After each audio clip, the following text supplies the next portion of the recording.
வணக்கம். ராணி ஸ்வீட் சமையலில் இன்னைக்கு ஸ்கூல் ரீஓப்பன் ஆக போகுது. அதுக்கு ஏற்ற ஒரு லஞ்ச் பாக்ஸுனா லெமன் ரைஸ் தான். இது எல்லாருக்குமே பிடிக்கும், முக்கியமாக குழந்தைங்களுக்கு ரொம்பவே பிடிக்கும். ரொம்ப சிம்பிளாகவும் நல்ல டேஸ்ட்டாகவும் இருக்கும். எப்படி பண்ணுறதுன்னு பார்க்கலாம்.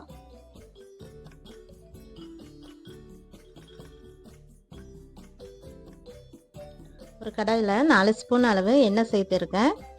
1 ஸ்பூன் கடுகு சேர்த்துக்கோங்க. கடுகு பொரிஞ்சதும் ஒரு பெரிய ஸ்பூன் அளவு கடலைப்பருப்பு சேர்த்துருக்கேன்.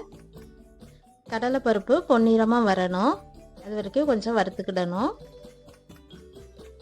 கடலைப்பருப்பு பொன்னிறமாக மாறி வந்ததுக்கப்புறம் ஒரு கைப்பிடி அளவு கருவேப்பிலை சேர்த்துக்கோங்க. இது கூடவே காய்ந்த மிளகாய் வத்தல் சேர்த்துக்கோங்க.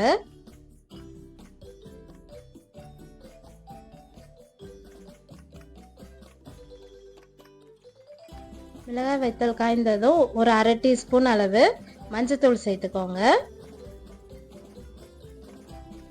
கொஞ்சமாக பெருங்காயத்தூள் சேர்த்துக்கோங்க.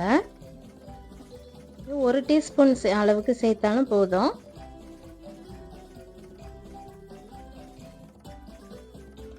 சேர்த்து நல்லா கலந்து விட்டுக்கிடணும்.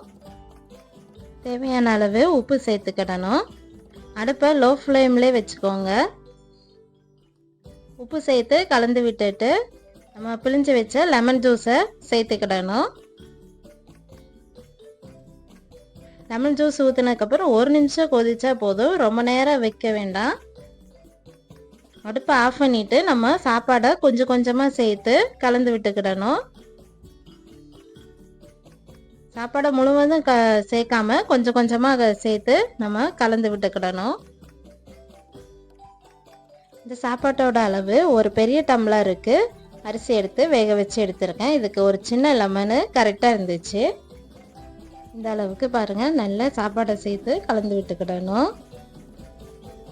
லெமன் ரைஸ் ரெடி ஆயிடுச்சு. இது வேற ஒரு பாத்திரத்தில் மாற்றிக்கிறேன். ரொம்பவே சிம்பிளாகவும் அதே அளவுக்கு நல்ல டேஸ்டாகவும் இருக்கும். வீடியோ பிடிச்சிருந்தா லைக் பண்ணுங்கள், கமெண்ட் பண்ணுங்கள், ஷேர் பண்ணுங்கள், சப்ஸ்கிரைப் பண்ணுங்கள். நீங்களும் ட்ரை பண்ணி பாருங்கள். தேங்க்யூ.